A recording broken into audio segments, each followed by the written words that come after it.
Il y avait 43 personnes dans cette pièce. Je connais le nombre exact, car je les ai comptées après. Seul, dans un parking en béton, les deux mains posées à plat sur le toit de ma voiture, le regard perdu dans le vide. 43 personnes. Des amis, des collègues, sa sœur, sa mère, des gens qui avaient mangé la nourriture que j'avais commandée. Des gens qui avaient bu le vin que j'avais monté de la cave ce matin même. Des gens qui m'ont souri de l'autre bout de la pièce toute la soirée, pendant que je remplissais les verres, que j'ajustais l'éclairage, et que je réparais l'enceinte Bluetooth quand elle se coupait en pleine chanson. J'avais passé 3 semaines à organiser cette fête. Chaque détail, le lieu, le traiteur, la playlist personnalisée. Elle a tout changé 4 jours avant l'événement. Je l'avais fait parce que je croyais que c'était ce que l'amour exigeait de moi. Et je l'avais fait avec joie. Et puis, le photographe a rassemblé tout le monde près du mur du fond, un mur de briques blanches, éclairé par des guirlandes lumineuses chaleureuses, le genre de décor qui semble naturel sur les photos, mais qui demande de la réflexion à mettre en place. Je me suis avancé pour me tenir à côté de ma femme. C'est là que se tient son mari. À côté de sa femme. Elle m'a regardé. Pas de la façon dont une femme regarde son mari. Plutôt comme on regarde quelque chose qui ne cadre pas tout à fait avec la composition. Callum, est-ce que tu peux sortir de la photo? Ton visage gâche un peu l'esthétique. Elle a dit ça d'un ton léger, presque désinvolte. De la manière dont les gens sont cruels, quand ils ont décidé qu'un ton doux rend la chose acceptable. Comme si un murmure ne pouvait pas blesser. Comme si un sourire changeait le sens réel des mots. Une demi-seconde de silence. Puis un rire nerveux, venu de quelque part dans la foule. Puis quelqu'un a ri comme si c'était une blague. Edia s'est retourné vers l'appareil photo, et le flash a crépité. Je suis sorti du cadre. Puis j'ai continué à marcher, dépassant le personnel de l'événement, franchissant les portes vitrées coulissantes, traversant le parking, jusqu'à ma voiture. Je n'ai pas pris ma veste. Je n'ai dit au revoir à personne. Je n'ai pas regardé en arrière pour voir si elle avait remarqué mon départ. J'ai démarré le moteur et j'ai roulé vers le nord sur l'I-25, dans le noir, sans destination. Juste le besoin d'être quelque part où elle n'était pas. Je m'appelle Callum Hart. J'ai 38 ans. Je suis consultant financier indépendant, basé à Denver, dans le Colorado. Et cette nuit-là, la nuit de la fête du 36e anniversaire de ma femme, fut la nuit où j'ai enfin compris quelque chose que j'évitais depuis des années. J'avais commencé à disparaître bien avant de sortir de cette photo. J'ai rencontré d'il y a 6 ans avant tout ça, lors d'une collecte de fonds sur un toit-terrasse dans le centre de Denver. Elle portait une robe jaune en octobre, ce qui n'est pas le genre de détail qui semble important, jusqu'à ce que vous compreniez plus tard ce que cela signifiait. Cela disait qu'elle n'avait pas peur d'être remarquée. Cela disait qu'elle avait déjà décidé qu'elle valait la peine d'être regardée. Elle travaillait dans le marketing de marque. Elle parlait vite, avec assurance, avec le genre de contact visuel qui ressemblait à un défi. J'ai été immédiatement submergé par elle, et je ne dis pas cela comme un compliment ou une critique. C'est juste la vérité. J'avais passé la majeure partie de ma vingtaine à bâtir un cabinet de conseil, et pas grand-chose d'autre. Dia m'a donné l'impression d'avoir vécu en gris, et quelle était la première chose en couleur que je touchais. 14 mois de relation, un mariage dans un manoir surplombant les contreforts des montagnes. Ma mère a pleuré. Mon frère a porté un toast qui a duré trop longtemps. Ce jour-là, elle m'a regardé comme si j'étais exactement là où elle voulait que je sois. Les 3 premières années ont été sincèrement bonnes. Nous avons acheté une maison, nous nous disputions pour des broutilles comme le font 2 personnes qui sont faites l'une pour l'autre, nous avons fait un voyage au Portugal, et nous nous sommes chamaillés pendant tout le vol retour à propos d'une réservation de restaurant manquée. Des frictions normales, une vie normale. Mais quelque part au cours de la 4e année, quelque chose a changé. C'était discret au début. Le genre de changement que l'on ressent avant de pouvoir le nommer. Elle a commencé à répondre à mes questions avec des soupirs qui disaient « Sommes-nous obligés d'en parler ?» Elle a commencé à parler de projets qui m'incluaient comme de ses projets, plutôt que des nôtres. Elle a cessé de s'informer sur mon travail, non pas parce qu'elle était distraite, mais parce qu'elle semblait sincèrement désintéressée de la façon dont je passais la plupart de mes heures éveillées. Je me suis dit que c'était une phase. Chaque mariage connaît des périodes où les gens ne font que survivre. Je me disais les bonnes choses, de la manière dont un homme se dit les bonnes choses quand l'alternative est trop lourde à porter. Mais ce qui se passait réellement était plus simple, et plus dur, que n'importe quelle excuse que je pouvais trouver. Dia avait cessé de me voir. Pas d'un seul coup. Ce n'était pas un interrupteur. C'était le genre de changement lent, comme regarder un quartier que vous aimiez autrefois se transformer, bloc par bloc. Si progressivement que vous le remarquez à peine, jusqu'au jour où vous marchez dans une rue que vous connaissiez, et que vous ne la reconnaissez plus du tout. Elle s'est construit un monde social dont je faisais techniquement partie, mais où je n'étais jamais vraiment le bienvenu, un nouveau groupe d'amis, des brunchs le week-end, des soirées, un calendrier social qui bougeait vite et fort. J'étais le mari de Dia dans ces cercles. C'était mon personnage.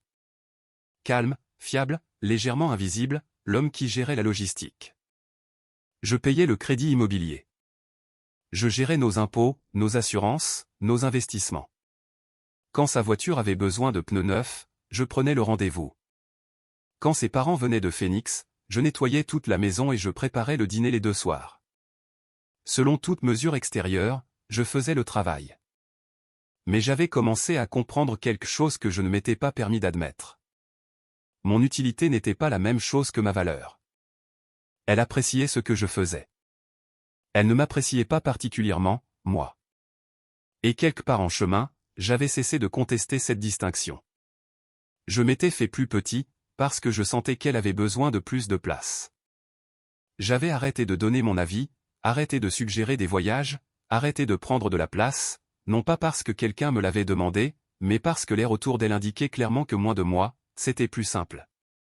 Le soir de la fête d'anniversaire, debout près du bar depuis 1 heure, la regardant animer la pièce, les rires, les contacts sur le bras, la tête penchée qui disait « Je te vois. Je t'écoute », j'ai eu une pensée qui est arrivée avec la lucidité silencieuse de quelque chose qui refait enfin surface après un long moment sous l'eau. Elle est en représentation ce soir. Pas pour moi. Pas grâce à moi. Je suis le régisseur. J'étais le régisseur depuis des années. Et puis il y a eu la photo, et le flash, et les 43 personnes. Et j'ai finalement arrêté de faire semblant de ne pas l'avoir vue. Je me suis retrouvé dans une station-service à Thornton, à environ 40 minutes au nord de Denver, assis dans ma voiture, le moteur en marche, sans rien faire de particulier. Voici ce que je n'ai pas fait. Je n'ai appelé personne pour me dire que j'avais raison. Je n'ai pas rédigé un long texto à Dia pour lui expliquer mes sentiments. Je n'ai pas fait ce que j'avais toujours fait, digérer les choses en silence, les lisser intérieurement, et revenir à la situation, améliorée et fonctionnelle. J'avais passé des années à être l'équivalent émotionnel du type qui répare le plaque-au-plâtre avant l'arrivée de la belle famille. Je n'allais pas faire ça ce soir. Mon téléphone sonnait. Pas Dia au début. C'était son ami Pru, l'une des rares personnes du cercle de Dia à m'avoir jamais traité comme une personne à part entière. Son texto disait « Où es-tu passé ? Tout va bien ?» Puis un message d'une certaine Becca, une femme du cours de spinning de Dia que j'avais rencontrée exactement 2 fois. Son message disait « Elle pleure encore ». Pas de contexte, pas d'explication, juste ça. Comme si la réponse naturelle au fait d'être publiquement humilié à une fête que vous avez planifiée et payée était de revenir pour consoler la personne qui vous a humilié. J'ai fixé ce message pendant un long moment. Puis j'ai mis mon téléphone dans la boîte à gants et j'ai conduit vers le sud, en direction de Castle Rock, là où l'autoroute s'élargit, où le ciel devient plus vaste, et où les montagnes sont une forme sombre se découpant sur une obscurité à peine plus claire. Et j'ai pensé à ces 6 années, à la collecte de fonds, à la robe jaune, au Portugal, au dîner pour ses parents, aux pneus, à la logistique, aux années d'efforts prudents et invisibles qui avaient abouti à un homme debout, en dehors de la photo d'anniversaire de sa femme, parce que son visage ne cadrait pas avec l'image qu'elle était en train de construire. Et j'ai pensé, quand ai-je décidé que c'était acceptable ? Parce que ce n'était pas arrivé en un seul instant. Personne ne se réveille un jour en découvrant que son mariage est une gomme qui vous efface lentement. C'est une longue série de petits ajustements, chacun raisonnable isolément, jusqu'à ce que vous leviez les yeux et réalisiez que vous vous êtes ajusté au point de disparaître presque entièrement de votre propre vie. J'ai conduit jusqu'à la maison de mon frère Jonah à Lakewood. Il est professeur de géographie, marié depuis 12 ans, 2 enfants, un golden retriever nommé Governor. Il m'a ouvert la porte à 00h30 en peignoir, m'a regardé, et n'a pas posé beaucoup de questions inutiles. Il a fait du café. Nous nous sommes assis à l'îlot de la cuisine. Je lui ai tout raconté. Quand j'ai eu fini, il est resté silencieux un moment. Puis il a dit, « Qu'est-ce que tu vas faire ?»« Pas, es-tu sûr que c'est ce qu'elle voulait dire ?»« Pas, peut-être qu'elle était juste stressée. » Pas toutes ces choses que les gens disent quand ils ont besoin que le problème soit plus petit qu'il ne l'est. Juste, « Qu'est-ce que tu vas faire ?» Je lui ai dit que je ne savais pas encore. Mais je savais une chose clairement. Je n'allais pas redevenir celui que j'avais été la veille. Je suis rentré à la maison 2 jours plus tard. Dia attendait dans le salon. Elle s'est levée au moment où elle a entendu ma clé dans la serrure, et elle m'a regardé avec une expression que je reconnaissais, celle qu'elle portait quand elle savait qu'elle était allée trop loin et qu'elle avait passé du temps à calculer la meilleure façon de faire marche arrière. Elle s'est excusée. Techniquement. Elle a dit que ce qu'elle avait dit était inacceptable, qu'elle ne savait pas pourquoi elle l'avait dit, qu'elle était stressée et s'en était prise à moi, et que c'était mal. Mais je connaissais Dia depuis 6 ans. Je comprenais la différence entre des excuses et une demande de réintégration. C'était la seconde option. Elle ne me demandait pas de pardonner ce qui s'était passé. Elle me demandait de restaurer l'arrangement, de redevenir le mari silencieux, utile et invisible pour que sa vie puisse continuer comme prévu. Je me suis assis en face d'elle. Je ne l'ai pas prise dans mes bras. Je ne lui ai pas dit que ce n'était pas grave. J'ai dit, dis-moi honnêtement. Quand as-tu arrêté de me voir ? Elle a cligné des yeux. Ce n'était pas le scénario qu'elle avait préparé. Je lui ai dit que je ne pensais pas que ce qui s'était passé à la fête était un accident. Je lui ai dit que je pensais que c'était un moment de vérité, qu'elle m'avait regardé et avait vu quelqu'un qui gênait l'image qu'elle construisait de sa vie, et que je pensais qu'elle ressentait cela depuis un certain temps. Un long silence a suivi. Puis, doucement, je ne sais pas. Je crois que j'ai commencé à sentir que nous étions des personnes différentes, et je ne savais pas comment le dire. Tu es si stable, si constant. Tu n'as jamais besoin de rien de ma part. J'attendais toujours de me sentir importante pour toi, comme si tu ne pouvais pas t'en sortir sans moi. Mais tu pouvais. Tu as toujours pu. Tu gères tout. J'ai commencé à me sentir comme un accessoire de ta compétence. Je l'ai regardé un instant. Tu t'es senti comme un accessoire, ai-je répété. Je sais comment ça sonne. Tu étais l'esthétique, ai-je dit. Je la gâchais. Elle a tressailli, mais elle n'a pas nié. Je lui ai dit que je disparaissais depuis des années au sein de notre mariage, que j'avais arrêté de parler de mon travail, arrêté de suggérer des choses, arrêté de prendre de la place parce que je sentais qu'elle avait besoin que je sois plus petit, et que je m'étais accommodé de cela sans jamais le nommer. Qu'une partie de cela était de ma faute, mais pas la totalité. Nous avons essayé la thérapie. 8 semaines ensemble, plus quelques-unes individuellement. Je tiens à le dire honnêtement, car je pense que c'est important. Nous n'avons pas tourné la page sur 6 ans sans essayer de comprendre ce qui n'allait pas. Le thérapeute était bon. Les conversations étaient vraies. Ce qui en est ressorti, lentement et douloureusement, c'est ceci, Dia avait épousé une version de moi qu'elle s'attendait à voir rester confortablement en arrière-plan.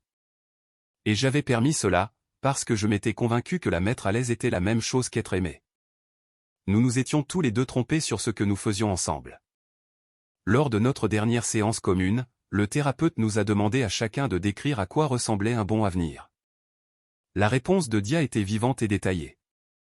Sa carrière, son monde social, une vie qu'elle pouvait clairement imaginer. Elle incluait un partenaire, mais ne nécessitait pas particulièrement celui-ci. Ma réponse portait sur la reconstruction, sur la découverte de ce que je voulais vraiment, sur le fait de reprendre de la place. Ce ne sont pas des réponses qui pointent vers le même endroit. La décision de mettre fin au mariage n'a pas été prise en une seule conversation. Elle a été prise sur des semaines, dans les silences, dans les moments où je la regardais de l'autre côté de la table basse du thérapeute et ne ressentais ni colère ni amour, juste la tristesse spécifique de reconnaître une porte qui était déjà fermée depuis longtemps. Mon père l'a dit le plus simplement quand je suis allé à Fort Collins pour le lui annoncer. Il est marié à ma mère depuis 39 ans, et je voulais son point de vue sans qu'il ne décide quoi que ce soit pour moi. Il a tout écouté. Puis il a dit, un mariage, c'est 2 personnes qui choisissent chaque jour de se voir. Ce que tu me dis, c'est qu'elle a arrêté de faire ce choix. Et quelque part en chemin, en essayant de lui faciliter les choses, toi aussi. La question n'est pas de savoir si vous pouvez surmonter ce qui s'est passé à la fête. C'est de savoir si vous voulez tous les deux vraiment être dans la photo de l'autre. Je suis retourné à Denver alors que la chaîne de montagnes devenait rose et orange dans la lumière du soir. Je connaissais la réponse. Nous avons déposé la demande en novembre. La maison s'est vendue en février, pour beaucoup plus que ce que nous l'avions payé. Tout a été partagé sans explosion, sans laideur. Jonah a dit que cela avait l'énergie de deux personnes raisonnables reconnaissant une erreur, ce qui était à la fois exact et légèrement dévastateur. J'ai emménagé dans un appartement dans le quartier des Highlands, au nord du centre-ville. Un petit balcon orienté à l'ouest, vers les montagnes. J'ai pris l'habitude d'y prendre mon petit déjeuner chaque matin. Café, ce que j'avais préparé, en regardant la lumière changer sur les montagnes. Cela semble être une petite chose. Ce n'était pas une petite chose. C'était les 30 premières minutes de chaque journée qui m'appartenaient entièrement. J'ai commencé à prendre plus de place au travail. J'ai arrêté d'adoucir mes recommandations avec « une option pourrait être » et j'ai commencé à dire « je pense que vous devriez envisager cela différemment ». Mon entreprise est devenue plus performante. Mes clients ont obtenu de meilleurs résultats. La version de moi qui se gérait pour être acceptable s'est avérée être un moins bon consultant, aussi. Prue m'a envoyé un texto quelques semaines après que tout soit terminé. Elle a dit qu'elle voulait que je sache que ce qui s'était passé à la fête l'avait marqué, et qu'elle était contente que je ne sois pas revenu comme si de rien n'était. Nous avons pris un café 2 fois depuis. C'est une personne sincèrement bonne. Governor, le Golden Retriever, est resté enthousiaste à l'idée de me voir chaque fois que je rendais visite à Jonah, ce qui s'est avéré être l'une des relations les plus simples de ma vie. Environ 4 mois après la finalisation du divorce, j'ai reçu un message sur LinkedIn d'une femme nommée Simone, qui travaillait dans l'urbanisme pour la ville de Denver. Professionnelle, bref, appropriée. J'ai répondu le jour même. Nous nous sommes rencontrés pour un café dans une rue des Highlands. 2 heures. Infrastructures urbaines, l'identité changeante de Denver, ce que chacun de nous avait construit et pourquoi. À un moment donné, j'ai mentionné, parce que c'était pertinent pour notre discussion, que j'avais divorcé l'année précédente. Elle a hoché la tête et a demandé, c'était difficile? J'ai répondu, c'était clarifiant. Elle m'a regardé avec l'expression de quelqu'un qui a également été clarifié par quelque chose de difficile. Oui, a-t-elle dit. C'est le mot juste. Voici ce que je veux vous laisser. Invisible n'est pas la même chose que confortable. J'ai passé des années à penser que je faisais la paix. Je me faisais disparaître. Une personne qui vous veut dans la photo vous le dira. Vous n'avez pas à mériter votre place dans un cadre qui a été conçu pour deux. Le moment où quelqu'un vous dit que vous êtes un inconvénient dans votre propre vie n'est pas le moment de vous excuser. C'est le moment de commencer à vous demander comment vous en êtes arrivé là. Et plus important encore, ce que vous allez faire ensuite. J'avais 38 ans, debout dans un parking, les mains sur le toit de ma voiture, 43 personnes à l'intérieur, et un flash qui se déclenchait encore dans ma mémoire. Ce n'était pas un moment gracieux. Ce n'était pas confortable. Mais c'était le premier moment honnête que j'avais eu depuis des années. Et parfois, c'est exactement ce qu'il faut.